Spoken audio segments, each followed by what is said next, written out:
তোদের পড়াতে গিয়ে আমার মাথা খারাপ হয়ে যাবে। তাহলে আর পড়িয়ে কি লাভ? আমাদের ছুটি দিয়ে দিন, মাঠে গিয়ে বরং ঘুড়ি ওড়াই। কি পণ্ডিত, ছাত্রছাত্রীরা পড়াশোনা কেমন করছে? ওরা পড়াশুনো করে কোথায়? বাড়ি গিয়ে কেউই বই খুলছে না। মানে বই পড়ে না? না, এই যে গুলটেকেই দেখুন, 1 থেকে 50 অব্দি মুখস্থ, কিন্তু তারপর বলতে গেলেই হোঁচট খায়। আচ্ছা গুলটে, 51 থেকে বল দেখি। 57, 52, 53, 54, 55, 56, 57, 58, 59, 60, 61। 57, 59, 60, সেগুলো আবার কি? 61 আগে তো 60 হবে। 41 এর আগে যেমন 40 হয়, 31 এর আগে যেমন 30 হয়। তুই কি নতুন করে বই লিখছিস নাকি সংখ্যা আবিষ্কার করছিস? না, বই পড়তে ভালো লাগে না। পণ্ডিত, এদের মা বাবাকে ডেকে বোঝাও, শুধু ঘুরে বেড়ালে চলবে, পড়াশোনা করতে হবে তো।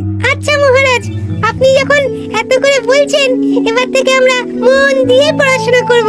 হ্যাঁ, আর বলিস না, তোদের গিন্নিমা আজকে চুনো মাছের চচ্চড়িটা যা বানিয়েছিল না, আহ, পুরো মাখন। গিন্নিমাতে এতদিন জানতাম সরষের তেল দিয়ে রান্না করতো, এখন কি মাখন দিয়ে রান্না করছেন নাকি? আরে দূর, মাখন দিয়ে রান্না করবে কেন? যাই হোক, বাদ দে।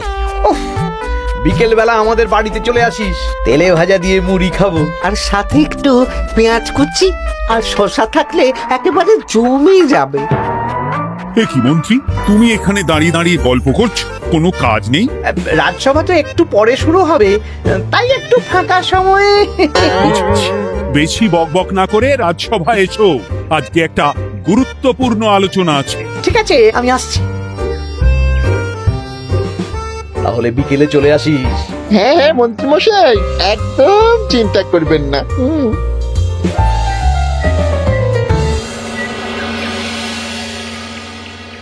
রাজ্যটা তো রসাতলে চলে যাচ্ছে, বাচ্চারা পড়াশুনো করছে না, বড়রা গল্প গুজব করে আড্ডা দিয়ে কাটাচ্ছে। কি করা যায় কিছুই তো বোঝা যাচ্ছে না। কে গল্প গুজব করে আড্ডা দিচ্ছে মহারাজ?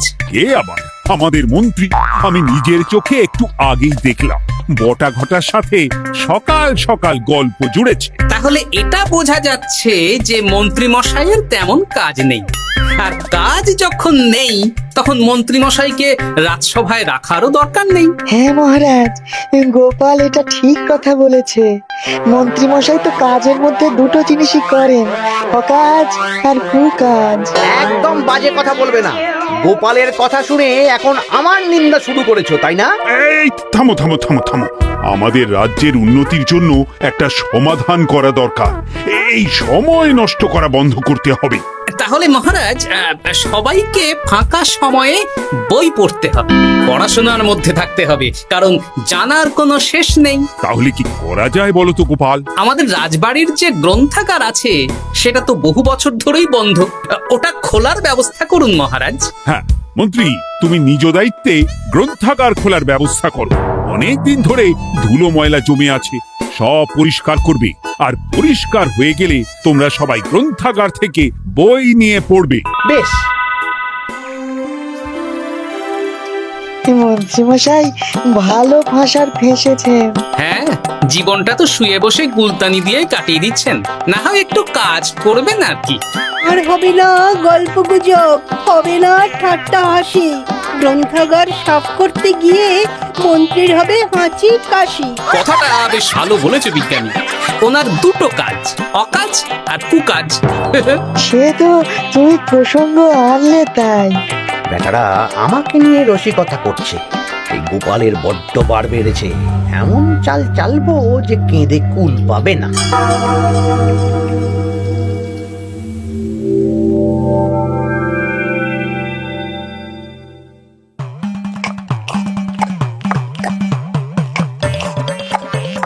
বেশ সুখে ছিলাম, কিন্তু হঠাৎ করে গোপাল আর মহারাজের সহ্য হলো না, চাপে পড়ে গেলাম।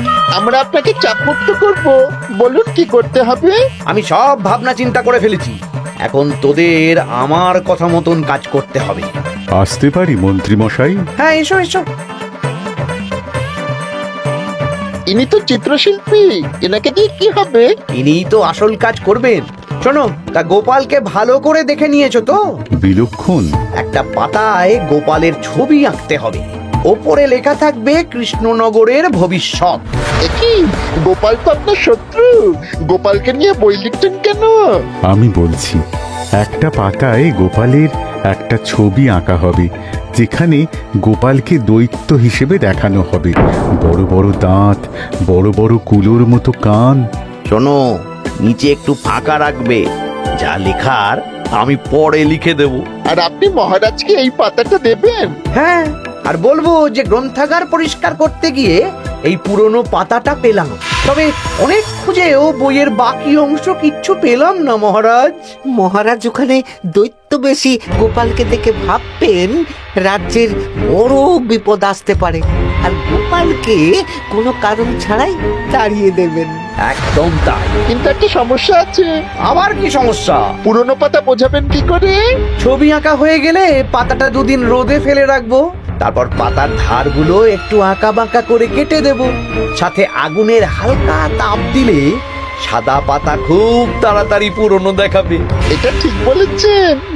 আচ্ছা চিত্রশিল্পী, তাড়াতাড়ি ছবি এঁকে ফেলো। আমি কালকে সকালেই দিয়ে দেব। বেশ বেশ। আর বটাঘটা, তোদের কালকে থেকে একটু আমার সাথে হাতে হাতে কাজ করতে হবে। হ্যাঁ, সে আমরা আপনার সুখে দুঃখে পাশে থাকবো।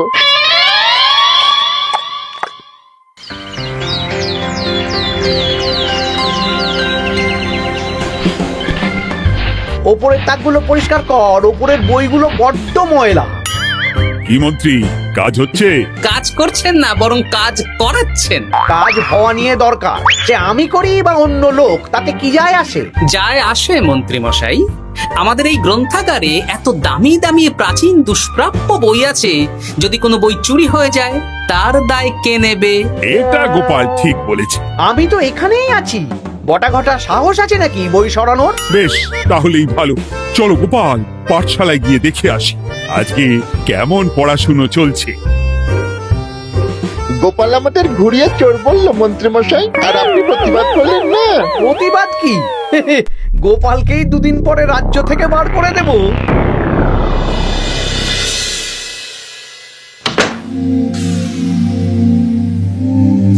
মন্ত্রীমশাই, ছবি আঁকা হয়ে গেছে। কই দেখি দেখি দেখি। বাস, এই তো চাই। এই ছবি দেখে মহারাজ চমকে যাবে। এবার পাতা পুরনো করার কাজটা করে ফেললেই কেল্লা ফতে।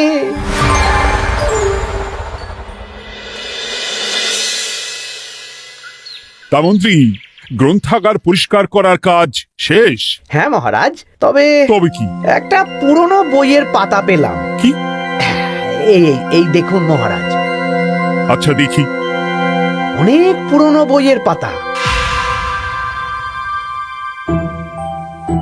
একই মহারাজ, আপনি আমার দিকে তাকাচ্ছেন কেন? ওরে বাবারে, এই পাতায় কি লেখা আছে? পড়ছি, কৃষ্ণনগরে এক নবরূপী দৈত্য জন্ম নেবে, যার নামের আদ্য অক্ষর গ। সে শুরুতে লোকজনের উপকার করবে, কিন্তু তার বয়সকালে তার আসল রূপ ফিরে আসবে। ওই ব্যক্তি আসলে মানুষ নয়, সে এক দৈত্য। সে থাকলে কৃষ্ণনগরে নেমে আসবে সর্বনাশ। কৃষ্ণনগরের মানুষদের ধরে সে খাবে। তার আসল রূপের চিত্র প্রদর্শিত করা হলো। কই দেখি মহারাজ। দেখো, সত্যি তো, এই দৈত্যকে একদম গোপালের মতন দেখতে। মহারাজ, আমার মনে হয় যে গোপালকে এই রাজ্যে ঠাঁই দেওয়া একদম ঠিক হবে না। কোন দিন গোপাল মানুষ থেকে দৈত্য হয়ে আমাদের খেয়ে নেবে বলা তো যায় না। উল্টো পাল্টা কথা বলবেন না মন্ত্রী মশাই। ওই দেখুন মহারাজ, গোপাল কেমন রেগে উঠছে। এক্ষুনি দাঁত বেরোলে কিন্তু হিতে বিপরীত হয়ে যাবে। আরে কিসের হিতে বিপরীত? কই দেখি। দেখো দেখো, এ তো কোনো দুষ্প্রাপ্য বইয়ের পাতা, তাই মিথ্যে কথা লেখার সম্ভাবনা কম। বিশ্বাস করুন মহারাজ, আমি দৈত্য নই, আমাকে ফাঁসানো হচ্ছে। গোপালকে দূর করুন মহারাজ। কোনো অঘটন ঘটে গেলে কিন্তু আমাকে বলতে পারবেন না যে আমি আগে থেকে সাবধান করিনি। হ্যাঁ গোপাল, তুমি আর এই রাজ্যে থেকো না, আজ রাত্রেই চলে যাও।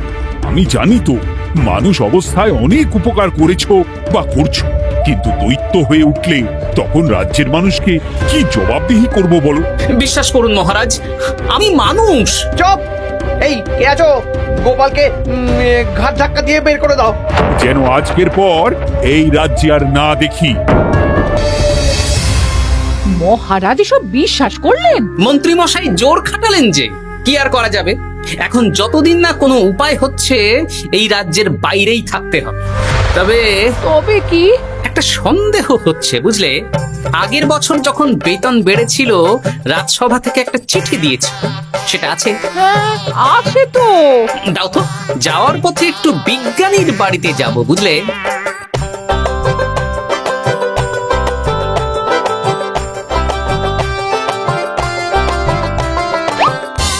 এবার চলো। আমিও বুঝতে পারছি গোপাল, এটা গভীর ষড়যন্ত্র। শোনো, তুমি একটা কাজ করো। ওই পাতার লেখাটা দেখে আমার মনে হলো হাতের লেখাটা খুব চেনা চেনা। তুমি একবার এই চিঠিটার সাথে মিলিয়ে দেখো তো। মন্ত্রী মশাইয়ের হাতে লেখা চিঠি। বেশ, আমি তাহলে কায়দা করে পাতাটা নিয়ে এসে পরীক্ষা করব। তা কোথায় থাকবে এখন? কদিন ওই শ্বশুর বাড়ি, আর আমি তোমার সাথে দেখা করার জন্য রোজ রাতে আসবো। বেশ।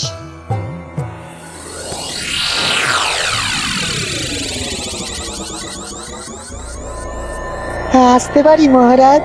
বিজ্ঞানী, এসো এসো এসো। বলছি মহারাজ, পাতাটা চাই, আজকে রাতের জন্য দেবেন? হ্যাঁ, নিয়ে যাও নিয়ে যাও। ওই পাতা দেখলেই আমার ভয় লাগছে।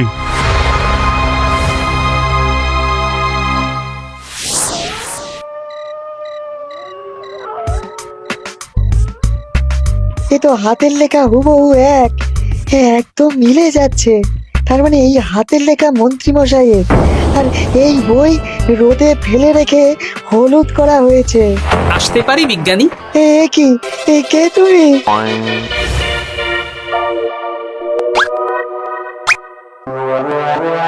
গিন্নির পুরনো শাড়ি পরে নারী সেজে এলাম, কেউ জানতে পারলেই বিপদ। এ কোনো বিপদ নেই, তোমাকে মন্ত্রী মশাই ফাঁসিয়েছেন। ওনারই হাতের লেখা, আর ওটা রোদে ফেলে আর উষ্ণ তাপে রেখে পাতা হলুদ করা হয়েছে। জানতাম এইরকমই কিছু একটা হবে। তাহলে কালকে সকালেই রাজসভায় সব খোলসা করে দিই। না না, তার আগে মন্ত্রী মশাইকে একটু নাচাবো। কিভাবে? আমি দৈত্য সাজবো আর মন্ত্রীকে ভয় দেখাবো। আগে বটাকে দেখাবো, তারপর ঘটাকে, শেষে মন্ত্রীকে। ভালো মজা হবে, আমি তোমার পাশে আছি। তাহলে তাহলে এখনই সাজগোজ করে ফেলি বুঝলে। তুমি একটা চাদর মুড়ি দিয়ে আমার সাথে বটা ঘটার বাড়িতে যাবে এখন। আচ্ছা।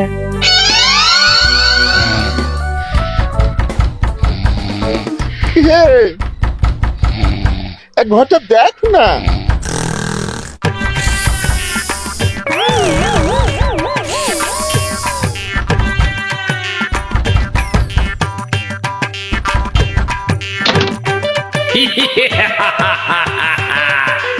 আমি তোকে খাবো, আমি দৈত্য গোপাল। বাবারে, আসল দৈত্য কি করে হয়ে গেলে? পালাই, এই ঘরটা ওঠ। পালিয়ে কোথাও যেতে পারবি না, আমি তোকে খাবো। বাঁচাও বাঁচাও। কি হলো? বটা কোথায়?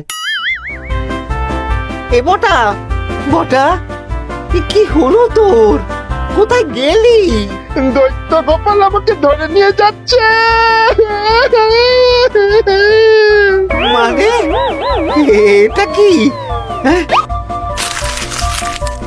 আমি গোপাল দৈত্য, আজ রাতে বটাকে গলার্ধকরণে আমার ভোজন, কাল তোর পালা। ওরে বাবা রে, কি কাণ্ড! আমাকে খেও না। চুপ, আমি মানুষ। এবার বল, আমাকে ফাঁসানো হচ্ছিল কেন? বল। আমি কিছু জানি না, সব মন্ত্রী মশাইয়ের চক্রান্ত। আমাকে ছেড়ে দাও। এখন না, পরে ছাড়বো। শোনো বিজ্ঞানী, এখন এর মুখ হাত পা ভালো করে বেঁধে ফেলো দেখি। আমি এক্ষুনি বাঁচছি। আর ভোরবেলা একটা কাজ করতে হবে, আমার কয়েকটা নাতি নাতনিকে তোমার বাড়িতে নিয়ে আসবো, আর তারপর আচ্ছা, আমি এখন চললাম, দরজাটা ভালো করে বন্ধ রেখো।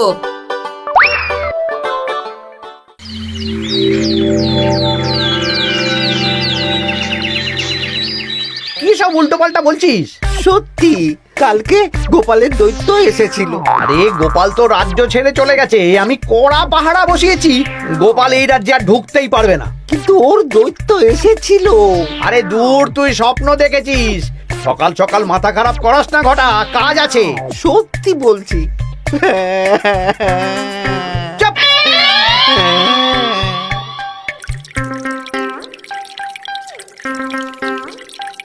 মহারাজ, আমি কানা ঘুষো খবর পেলাম বটাকে গোপাল দৈত্য কালকে রাতে তুলে নিয়ে গেছে। হ্যাঁ, আমিও তো তাই শুনলাম। কি সর্বনেশে দিন এলো! এতদিন তো এই বিপদ ছিল না।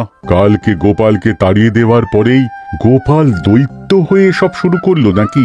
আরে দূর দূর, আরে গোপাল দৈত্য হবে কি করে? মানে তুমি তো ওই পাতাটা দেখিয়ে বললে। না মানে আমি বলতে চাইছি যে মহারাজ, গোপাল দৈত্য হয়ে এই রাজ্যে বিপদ আনতে পারে, কিন্তু সেটা তো এই রাজ্যে থাকাকালীন। এখন তো রাজ্যেই নেই, তাহলে আমি তো এর মাথা মুন্ডু কিছুই বুঝতে পারছি না। সর্বনাশ হয়ে গেছে মহারাজ। কি হলো পুটির বাবা? আজ সকালে গোপাল দাদার মতন দেখতে একটা দৈত্য এসেছিল আমাদের বাড়িতে, আর পুটি ট্যাপা পুচকে তুলে নিয়ে গেছে। এবার আমাদের কি হবে মহারাজ? এ কি সর্বনেশে কাণ্ড রে বাবা! দূর, কি সব বলছো? সত্যি পুটির মা সকাল থেকে কাঁদছে, সকাল থেকে। হ্যাঁ, আজকে ওরা তিনজন পাঠশালাতেও আসেনি। এই সেরেছে। মহারাজ, গোপালকে তাড়ানোর পর থেকে তো দেখছি বিপদ শুরু হলো। এতদিন তো কোনো বিপদ ছিল না। সেনাপতি, তুমি তোমার প্রহরীদের নিয়ে গোপাল দৈত্যকে খুঁজে বের করার চেষ্টা করো। আচ্ছা মহারাজ। আর এই যে মন্ত্রী, বলুন মহারাজ। আজ থেকে রাজ্যের সব দোকান, বাজার, হাট অনির্দিষ্ট কালের জন্য বন্ধ থাকবে। সবাই বাড়িতে থাকো, ঢেঁড়া পিটিয়ে দাও।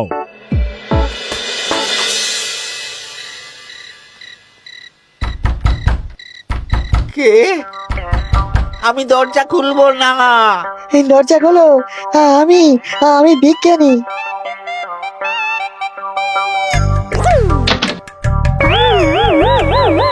এবার আমি তোকে খাবো। আমাকে ছেড়ে দাও, আমাকে ছেড়ে দাও, ছেড়ে দাও, আমাকে ছেড়ে দাও। ছেড়ে না, ছিঁড়ে খাবো।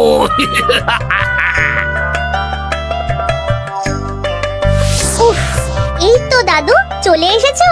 এরকম শুয়ে বসে থাকতে ভারী মজা। এ কি বটা, তোর কিছু হয়নি?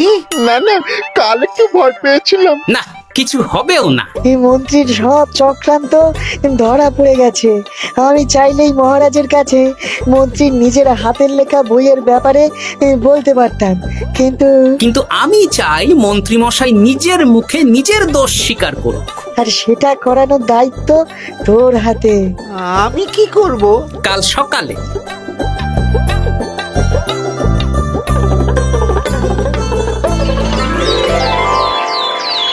কালকে আবার ঘটাকে তুলে নিয়ে গেছে। ও সেনাপতি, তুমি কি করছো? আমি তো দেখতে পাইনি গোপালকে। দূর! মহারাজ, মহারাজ, কি ঘটা, কি অবস্থা তোর? ও অনেক কষ্টে পালিয়ে এসেছি। গোপাল খেতে গিয়েও খায়নি আমাকে। মানে ও বলছে আপনাকে খেতে চায়। গোপাল কি দৈত্য নাকি যে আমাকে খাবে? হ্যাঁ, ভয়ানক দৈত্য। এই তো আমি পাতাটা এনেছি, দেখো তো একবার। হ্যাঁ হ্যাঁ হ্যাঁ, এইরকম। ওরে বাবা, কি ভয়ানক! এই গোপালটা কি শুরু করেছে বলতো? গোপাল দৈত্য হবে কি করে? এই ছবির নিচের লেখাটা তো আমার, তুই জানিস না নাকি? না মানে কিছু না। তোমার লেখা মানে? না না, আমার লেখা না, মানে আমি খুঁজে পেয়েছি আর কি। আপনি সত্যি না বললে আমার কাছে কিছু প্রমাণও আছে মন্ত্রী মশাই, যে এই পাতার লেখাটা আপনার। হ্যাঁ, এটা মন্ত্রী মশাইয়ের লেখা, আমি সব জানি। এই তোকে বলতে বলেছি? না না না না না, এবার আমি বলবই। আগে আমার প্রাণ, তারপর আপনার মান। মন্ত্রী মশাই এই পাতাটা নিজে লিখেছেন, আর গোপালের ওই ভয়ানক ছবি একজনকে দিয়ে আঁকিয়েছেন। রোদে রেখে ও আগুনে উষ্ণ তাপে পাতাটা হলুদ করেছেন, আর ধারগুলো আঁকা বাঁকা করে কেটেছেন যাতে দেখে পুরনো মনে হয়। সব বাজে কথা। কোনো বাজে কথা না। এই দেখুন মহারাজ, মন্ত্রীর হাতের লেখা একটা চিঠি আর বইয়ের লেখা একদম এক।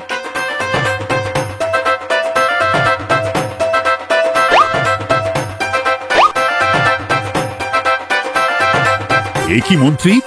না মানে কিন্তু গোপাল যদি সত্যিই দৈত্য না হয়, তাহলে বাচ্চাগুলোকে আর বটাকে কে ধরে নিয়ে গেল?